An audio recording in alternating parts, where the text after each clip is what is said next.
γυμνοθώρακα του ασθενούς. Ανοίξτε την θήκη και τοποθετήστε τα ηλεκτρόδια στο γυμνοθώρακα του ασθενούς.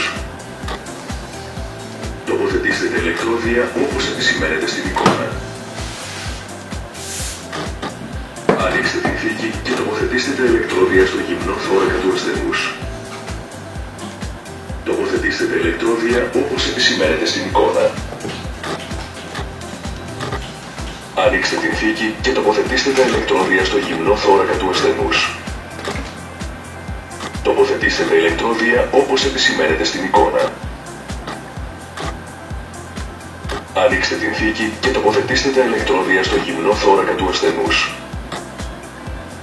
Τοποθετήστε τα ηλεκτρόδια όπως επισημαίνεται στην εικόνα. Ανοίξτε την θήκη και τοποθετήστε τα ηλεκτρόδια στο γυμνοθώρακα του ασθενούς. Πιέστε σταθερά τα ηλεκτρόδια στο γυμνοδέρμα. Τοποθετήστε τα ηλεκτρόδια όπως επισημαίνεται στην εικόνα. Πιέστε σταθερά τα ηλεκτρόδια στο γυμνοδέρμα. Σταθείτε μακριά από τον ασθενή. Πραγματοποιείτε εκτίμηση του καρδιακού ρυθμού.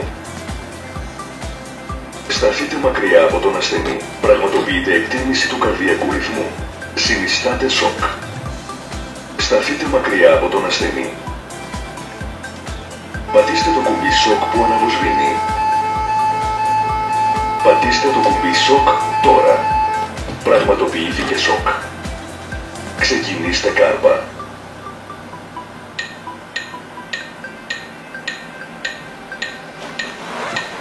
Δέκα.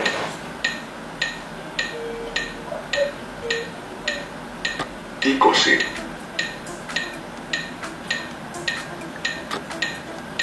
30. Δώστε 2 αναπνοές.